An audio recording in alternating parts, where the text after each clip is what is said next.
Well, hello, everyone. This is Barbara Rozgonyi, your host of Growing Social Now. And today I am super excited to introduce you all to Terry Brock. Terry is a guy I met via PodFest Global, and I was part of his speaker track that we did. And so anyway, we worked together on coming up with a presentation. I was really impressed by his professionalism, but not surprised because we're both members of the National Speakers Association. And Terry has been awarded every single award, everything from CAVIT, which is the top, to the Speaker Hall of Fame, to a CSP, which is Certified Speaking Professional. He's also a trendsetter, a trend tracker, and you know how I love my trends. And he really shows businesses and people how to take relationships, really value them, and really help grow the business and really grow the connections. And today we're going to talk about everything social media and how it relates to all that. So Terry, welcome. I'm so glad to have you here. It is great to be here with you, Barbara. I'm really looking forward to this. Wonderful. Yeah, we had some pre-talk. We were talking about things. I said, wait, I got to hit record because it was so good. I didn't want to miss any of it. So Terry, give us some background and let's really start with trends. Where are we now? And what's really important? I know as marketers, it's like, oh my gosh, there's a million things we could do, but what should we really focus on given what's happening today? Is it video? Is it updates? Is it posts, podcasts? Yes, all of the above. And I think that'll probably do it for our podcast there. No, just kidding. But really, it's a combination of all of that together. Social media is extraordinarily important because that's how we live. That's what we do. As marketers, we have to be where customers are, where prospects are. And people hang out with social media today. We like being around others.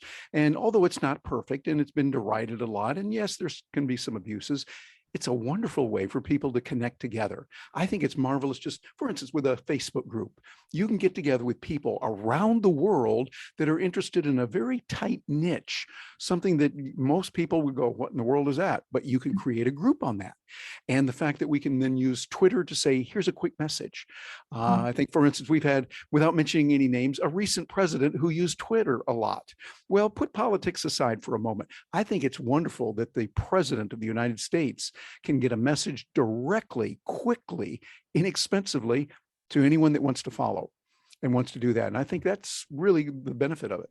Yeah, and I remember when I started on Twitter, I think it was 2007, and people said, what, is that ever going to be anything? And I kind of wondered about that. But in the back of my mind, I thought, there is so much potential for this tool, because when you think about it, companies and brands, they're challenged with what kind of messages they're going to put out. They can get immediate feedback.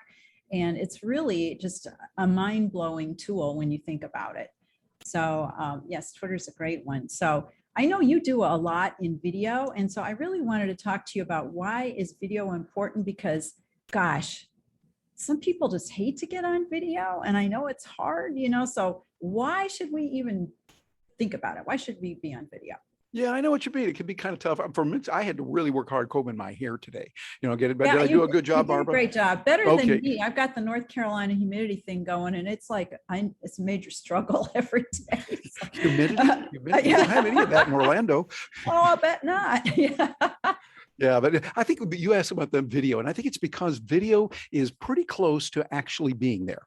Now, it's not the same. We get that, but it's pretty dadgum close today because we can see each other because of the quality. We've got good, high quality video. We've got audio that's coming through. How's my audio and video coming through, by the way, Barbara? Fantastic. Yeah. So we can do that because, notice I've got a microphone right here and all that. You get extra geek points also when you have a microphone right there in the screen. So yeah, you go, ooh, a geek. Wow, cool. But this way, our voice is clear, the video is clear, our bandwidth is much better today than before. We still want to get it better. But I think the fourth thing that's most important now, and this would be one good thing that came from the tragedy of the pandemic, and that is that people worldwide, business leaders particularly, are accepting the use of video. I remember a few years ago, you probably will also, as professional speakers, I would suggest to someone, well, I can come to you via video, via Skype or Zoom or whatever. They go, oh, no, we want to be there in person because that's the best. And I have to agree, being there in person, there's a magic to it. It's really good, but we don't have to have every meeting in person. We have learned, and businesses have seen, hey, wait a minute, we can get through to customers in, let's see, New York and Chicago and LA and New York and Tokyo all in the same day. And we can do that and have a legitimate, real business meeting because of the quality of the audio, the video, the bandwidth, all those things. But the main thing is people are accepting it now. So I think going forward, we're going to be using video in many more ways, not just with meetings and group meetings and Zoom and what it can do, but also being more creative now and looking at all kinds of new options with it and what we can do. And it's, I think it's pretty exciting. Yeah, I agree. I did one day, I did international trainings in the morning. I think around 7 o'clock, I did Europe and Africa. And I think around 7 o'clock at night, I did Asia and Australia. And I was like, wow, I went around the world in 12 hours. So absolutely, it was really fun. And I didn't have to check any baggage. So, nice. yeah. So what I wanted to ask you is you mentioned creativity, and I think that's what holds people back. I know on TikTok, it's like you watch it, and my thing about TikTok, you can tell me if you agree or not, is that even if you're not on TikTok, you need to watch it because that's where really, if you want to see what video trends are, they're all there. But beyond that, for people who are in business, and let's just talk about speakers, what kinds of creative ideas would you suggest they try for video? I would say let your imagination run wild for a moment. Think about ways that you can connect with people. Think about ways that you can bring in all kinds of other tools, be able to bring in new techniques and new technologies that are going to be there.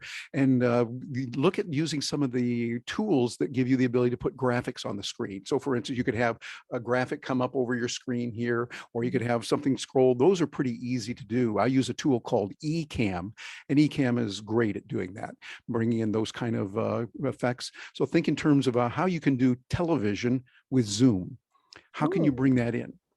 I love that. Yeah, that's really cool. And then where do you put these videos?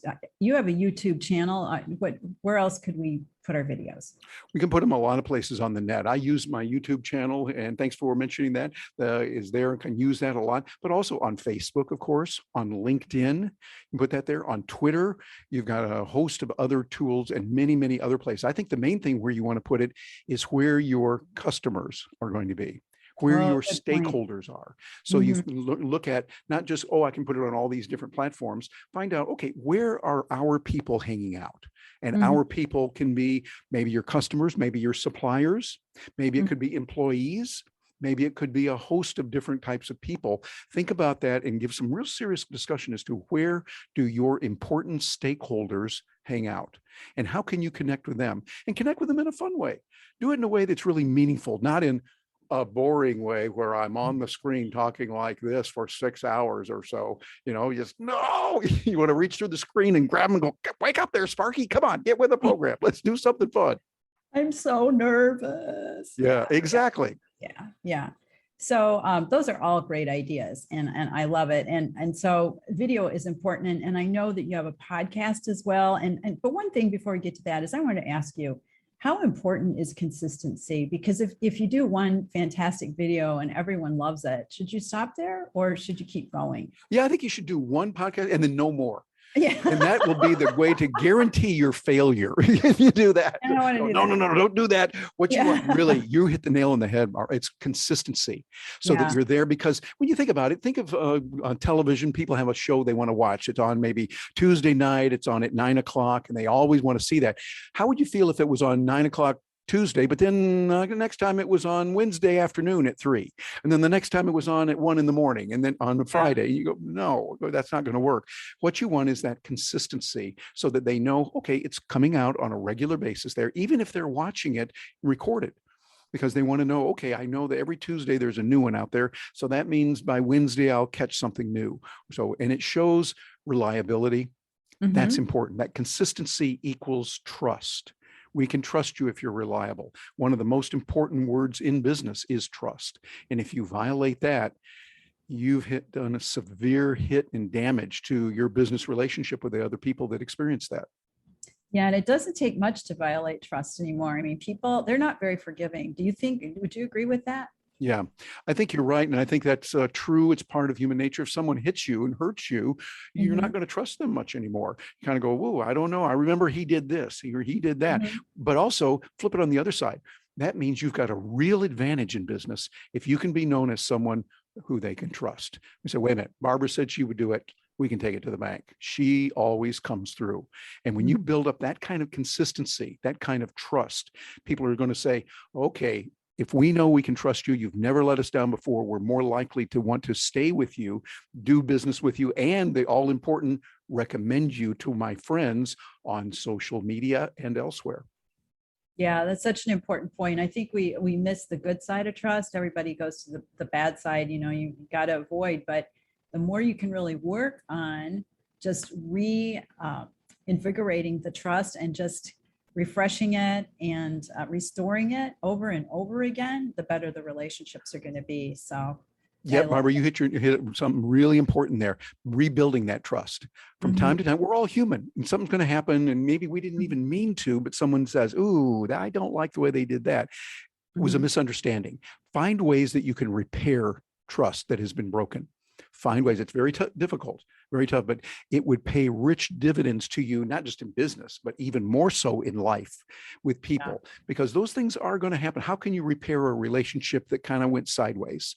Something was said, it was interpreted, or, hey, I really made a mistake on that one. I was wrong in what I did. When you can admit that and come to people, they might give you another chance. Now, it's not going to come back up to full trust. They're kind of going, okay, we might give you another chance here only because of this other, but always work on building and keeping that trust, even if it costs you temporarily in time, money, and energy. I think it's very important long-term for business and for our personal lives. Yeah, I so agree. Well, as speakers, I know we're always working to earn trust and credibility and have a great reputation. And there's just, it's not such a new trend, but in speakers world, sometimes podcasts are a hot new trend. And you and I know they've been around for a while, and I've had two before this one. And so what would you say about podcasts? Is that a good marketing tool for speakers and for businesses? I think it is for many, maybe not all, but I think the vast majority of speakers. Yeah, because what do? We use the spoken word. That is something unique about us. We're using that as speakers. I often say now we should all be CSPs. And I don't mean just certified speaking professional, as you mentioned earlier, but we need to be communicators who solve problems.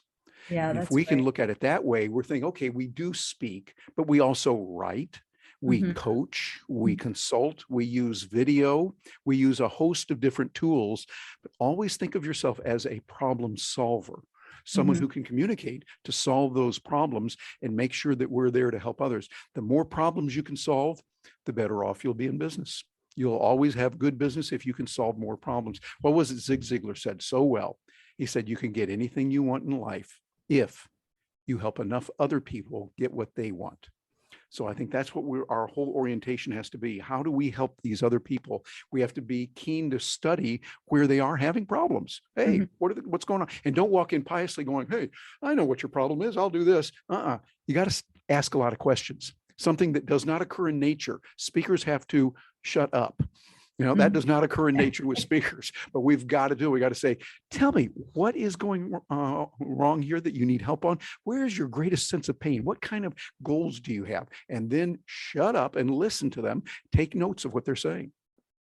Yeah, I think that's good. I love that, shut up and listen to what they're saying. And then I'm wondering, since you're a trends person, what if, or is there a time where we might be able to forecast that they're going to have a problem that they don't know about yet? Should we say something about that? I think sometimes we can see that, not always, but sometimes we can. If we see that certain kinds of behavior result in certain actions consistently throughout history with different people, and you see they're doing it, and then you see somebody else doing that, you go, hey, maybe they shouldn't be doing that. I can be there to help, not to walk in saying, hey, I know you're going to have this problem and I can do it in a pious way, but rather be there to assist and to help.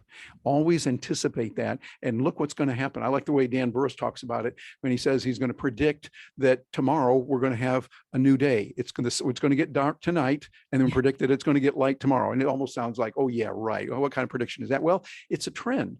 And when you can see what's going to happen inevitably, you're going to do well. Like, for instance, if we see the labor shortage that we have right now, not only in the States, but in other countries, and we see what's happening in Japan with the trend being more robots for self-care, for care at home for the elderly. Hey, going to be more robots. What does that mean?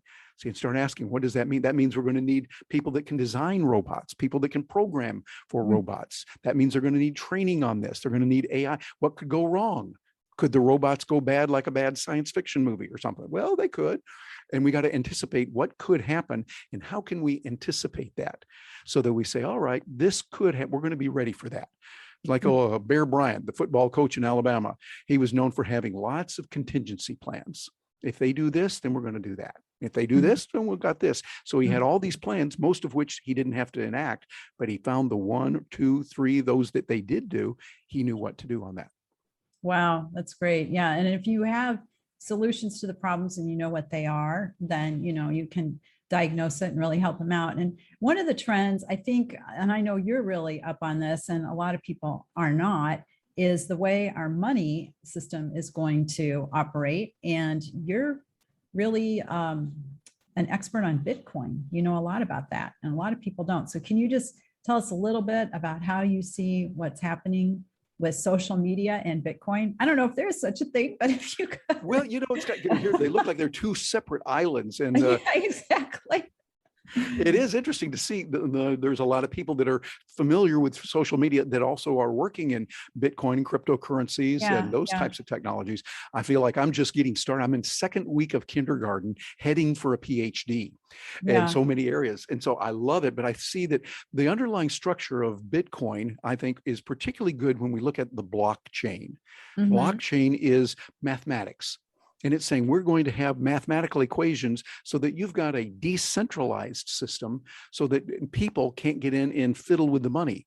Throughout history, we've seen governments that fiddle with the money. I'll use that term for right now. They fiddle with the money, and they're doing things that inevitably crash a currency. And they say, oh, our currency was going to stay. We're going to last. I know before in history it crashed, but ours is different. We saw that with the Roman Empire. We saw that with many others, the Dutch Empire, the Habsburgs, all of this throughout history.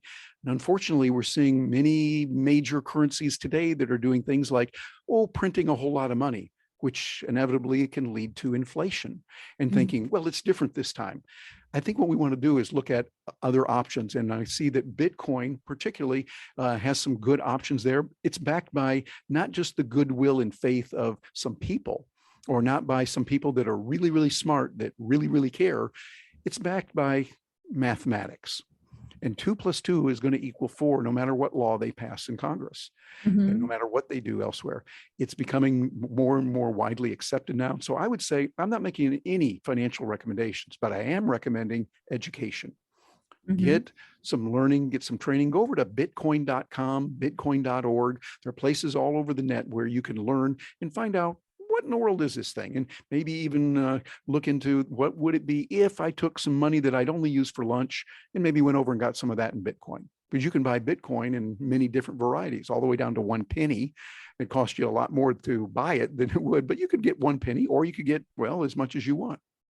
It's fascinating, just fascinating. It is definitely a trend to watch. Well, as we wrap up our interview here, I wanted to just ask you if you could give us like maybe 1 or 2 top tech tips that you think people would love to know more about. Yeah, there's a bunch of them. You got another 3 hours or so we could go. I know, that's what I was thinking. You could fill up another day or 2. Let me give this tip, because there's all kinds of new technologies out there. I've seen many of them. I've been around. I started working with technology, back when I was a kid, and working with these newfangled things called audio cassettes. They were newfangled. It was kind of fun doing that. And then I got into radio, and then an undergrad degree was radio and TV and all that. But I would say what you want is a mindset that says, okay, let me learn how to learn. And let me realize that when a new technology comes in, I'm going to embrace it as a child with childlike curiosity. What could I do? Is this going to be helpful? Now, a lot of the technologies, probably the majority that you're going to see, are not going to be useful to you at that moment. And that's okay. What you're looking for is that one gem where you can say, hey, this thing here is really good, like Zoom. Zoom is a great tool for connecting with people.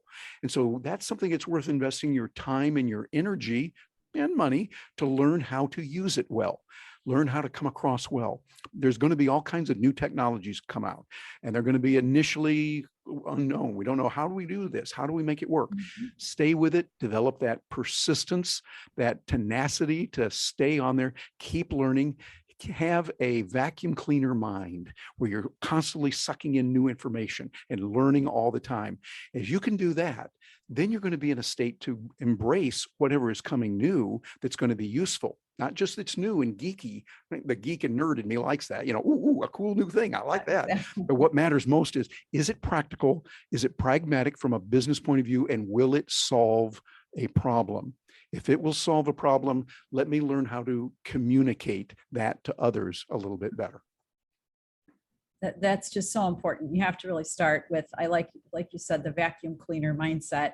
I always think of a beginner mind because, it's like it's all fresh to you, but I like vacuum cleaner even better, I think, because then you can just get everything that's shiny or not shiny, anything that appeals to you that could be a problem solver, because technology can really make your life easier and faster and more fun. So, oh yeah, it can. Done the right way, it can do that, because technology really is just a tool. It's like a telephone. Is a telephone bad or good? Well, no, it is. It's an object, and how we use it, the words that we send over it can be good or bad.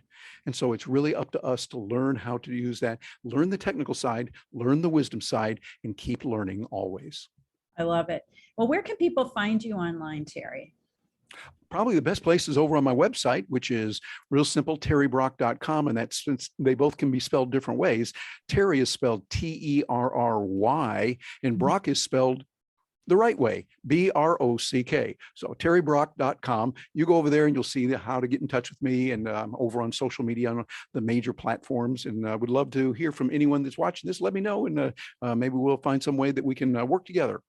That'd be great. And the very last thing I do on the podcast is I say to my guests, what is your word of the day? One word, or a word like a thought? One word.